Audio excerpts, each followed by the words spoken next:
पहाड़ों की गोद में बसा सोनापुर एक ऐसा गांव था जहां शाम ढलते ही घरों के दरवाजे बंद हो जाते थे। गांव की उत्तरी दिशा में एक घनी घाटी थी जिसे लोग मौत की घाटी कहते थे। वहां एक मायावी डायन का राज था जो हमेशा लोहे का नकाब पहने रहती थी। लोग उसे कपाली डायन के नाम से पुकारते थे। एक दोपहर गांव का एक ईमानदार चरवाहा रामू अपनी भेड़ों के झुंड के साथ चरागाह की ओर गया था। उसकी सबसे प्रिय भेड़, जिसका नाम उसने चांदनी रखा था, अचानक झुंड से अलग होकर घाटी की ओर दौड़ने लगी। अरे चांदनी, रुक, वहां मत जा, वो रास्ता मौत की तरफ जाता है। रामू चिल्लाता रहा, लेकिन चांदनी नहीं रुकी। मजबूर होकर रामू को घाटी की सीमा पार करनी पड़ी। जैसे ही उसने कदम रखा, अचानक हवा बर्फीली हो गई और चारों ओर काली धुंध छा गई। तभी पेड़ों के पीछे से एक डरावनी हंसी गूंजी। हा हा हा, बहुत सालों बाद किसी इंसान की हिम्मत हुई है मेरी सीमा में कदम रखने की। आज मेरा उपवास टूटेगा। तुम कौन हो? मुझे जाने दो। मेरा छोटा बेटा घर पर मेरा इंतजार कर रहा है। तेरा इंतजार अब कभी खत्म नहीं होगा। तेरा खून मुझे और शक्तिशाली बनाएगा। इससे पहले कि रामू भाग पाता, डायन ने अपने काले जादू से एक जाल फेंका। रामू और उसकी भेड़ें वहीं गायब हो गए। अगले दिन जब गांव वालों को रामू की लाठी घाटी के मुहाने पर मिली, तो पूरे सोनपुर में मातम छा गया। रामू का बेटा आर्यन मात्र 10 साल का था। पिता के जाने के बाद वह पूरी तरह टूट गया। उसके घर में उसकी सौतेली चाची मंजू का राज था, जो आर्यन को फूटी आंख नहीं सुहाती थी।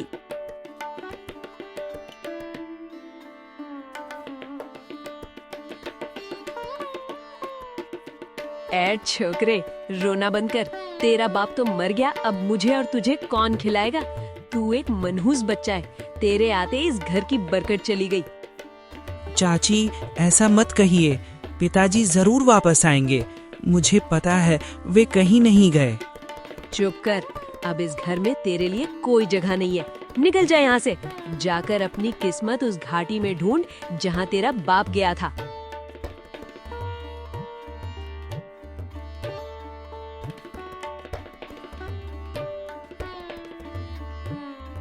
मंजू ने आर्यन को आधी रात को घर से बाहर निकाल दिया। भूखा प्यासा और उदास आर्यन चलते चलते उसी उत्तरी घाटी की ओर बढ़ा गया। वह इतना दुखी था कि उसे अपनी जान का डर भी खत्म हो गया था। घाटी के भीतर अंधेरा इतना घना था कि हाथ को हाथ नहीं सूझ रहा था। अचानक आर्यन का पैर एक बेल में फंसा और वह एक गहरे गड्ढे में गिर गया। गिरते ही उसे लगा कि उसकी जान निकल जाएगी, लेकिन वह एक मुलायम घास के ढेर पर उतरा। जब उसने आंखें खोलीं, तो वह हैरान रह गया। वह एक विशाल गुफा के भीतर था, जहां नीले और सुनहरे रंग के जादुई पेड़ लगे थे। वहां एक छोटी सी नदी बह रही थी, जिसका पानी चांदी की तरह चमक रहा था। तभी उसके सामने एक विशाल परछाई उभरी। वह एक अद्भुत पुरुष था, जिसके कंधे पर सोने जैसे चमकते हुए विशाल पंख थे। उसके चेहरे पर तेज था, लेकिन उसकी एक आंख पर चोट का निशान था। आप कौन हैं? क्या आप भी कोई राक्षस हैं? डरो मत बालक, मेरा नाम ऋषि गरुड़ है। मैं इस घाटी का प्राचीन रक्षक हूँ।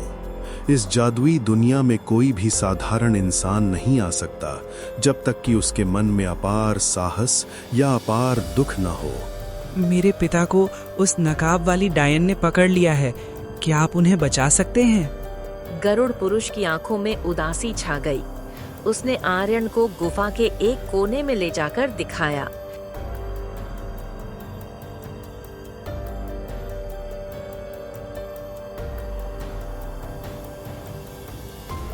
जहां दर्जनों पत्थर की मूर्तियां खड़ी थीं।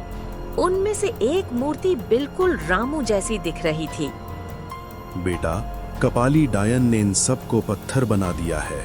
वो इनका रक्त धीरे धीरे सोखती है ताकि वो अमर हो सके। वर्षों पहले उसने धोखे से मेरी शक्तियां चुरा ली थीं, जिसके कारण मैं उसे हरा नहीं पाया। क्या मेरे पिता कभी फिर से इंसान बन पाएंगे? हाँ, लेकिन समय बहुत कम है। आज की रात रक्त चंद्रमा की रात है। अगर आज डायन ने अपना अनुष्ठान पूरा कर लिया तो ये सब हमेशा के लिए पत्थर बन जाएंगे और डायन अजेय हो जाएगी। मुझे बताइए, मुझे क्या करना होगा? मैं अपनी जान की बाजी लगा दूंगा। ध्यान से सुनो, उस डायन के प्राण उसके शरीर में नहीं है। इस घाटी के सबसे ऊंचे कैक्टस के पेड़ पर एक काला जादुई फल लगा है। उस फल के भीतर डायन की धड़कन है। तुम्हें उस फल को नष्ट करना होगा। गरुड़ पुरुष ने अपने पंखों से एक छोटी सी थैली निकाली जिसमें सफेद चमकती हुई भस्म थी। ये पवित्र भस्म है। तुम्हें सूर्यास्त से पहले उस फल पर यह भस्म छिड़कनी होगी। लेकिन याद रहे, कपाली डायन पेड़ के पास ही अपना पहरा देती है। अगर उसने तुम्हें देख लिया या स्पर्श कर लिया तो तुम भी पत्थर बन जाओगे। आर्यन गुफा से बाहर निकला। उसके हाथ में भस्म की थैली थी और दिल में पिता को बचाने की तड़प। जैसे ही वह ऊंचे पेड़ के पास पहुंचा, उसने देखा कि कपाली डायन वहां एक वेदी के पास बैठकर मंत्र पियारहिच रही थी। बस कुछ ही पल, फिर ये दुनिया मेरे चरणों में होगी। आर्यन पेड़ के पीछे छिप गया। उसने देखा कि पेड़ बहुत ऊंचा था और डायन की नजर हर तरफ थी। तभी उसे एक जानी पहचानी आवाज सुनाई दी। वह उसकी भेड़ चांदनी की रूह थी। वह अदृश्य रूप में वहां आई थी। चांदनी की रूह अचानक डायन के सामने प्रकट होकर दूसरी दिशा में दौड़ने लगी। अरे, ये भेड़ की रूह कहाँ से आई? इसे तो मैंने कल ही खत्म किया था। रुक, तुझे मैं दोबारा मारूंगी। डायन गुस्से में चांदनी के पीछे भागी। यही सही मौका था। आर्यन तेजी से उस कटीले पेड़ पर चढ़ने लगा। कांटों से उसके हाथ लहूलुहान हो गए, लेकिन उसने हार नहीं मानी। जैसे ही वह चोटी पर पहुंचा, उसे वह काला चमकता हुआ फल दिखा जो किसी दिल की तरह धड़क रहा था। तभी डायन को अपनी गलती का एहसास हुआ। वह मुड़ी और उसने आर्यन को पेड़ पर देखा। नहीं, छोटे कीड़े, तेरी इतनी हिम्मत! मैं तुझे अभी भस्म कर दूंगी। वह हवा में उड़ती हुई आर्यन की ओर झपटी। आर्यन ने अपनी पूरी ताकत लगाई और थैली खोलकर सारी पवित्र भस्म उस काले फल पर फेंक दी। जैसे ही भस्म फल को छुई, एक जोरदार विस्फोट हुआ। फल के भीतर से काले रंग का धुआं निकलने लगा। कपाली डायन हवा में ही रुक गई। उसका लोहे का नकाब टुकड़े टुकड़े होकर गिर गया। उसके नीचे उसका असली चेहरा एक बूढ़ी डरावनी परछाई जैसा था। नहीं, मेरी अमरता, मेरा शरीर जल रहा है, बचाओ! देखते ही देखते डायन आग की लपटों में घिर गई और राख बन गई। उसके मरते ही पूरी घाटी में छाया हुआ अंधेरा गायब हो गया और सूरज की सुनहरी किरणें जमीन पर गिरने लगीं। तभी एक चमत्कार हुआ। गुफा के भीतर और बाहर जितनी भी पत्थर की मूर्तियां थीं, वे धीरे धीरे फिर से मांस और खून के इंसानों में बदलने लगी। मैं कहाँ हूँ? आर्यन, मेरा बेटा कहाँ है? पिताजी, आप वापस आ गए। देखिए, अब सब ठीक है। गरुड़ पुरुष भी वहां प्रकट हुए। उनकी शक्तियां वापस आ गई थीं। उनके पंख अब पहले से कहीं ज्यादा चमक रहे थे। आर्यन, तुमने सिर्फ अपने पिता को नहीं बल्कि इस पूरे गांव को एक युगों पुराने अभिशाप से मुक्त किया है। तुम सोनपुर के सच्चे नायक हो। गांव वाले जो वर्षों से लापता थे, अपने अपने घर लौटे। जब आर्यन और रामू गांव पहुंचे तो मंजू चाची पैरों में गिरकर माफी मांगने लगी। आर्यन ने बद्धे दिल से उसे माफ कर दिया। सोनपुर अब शापित नहीं रहा।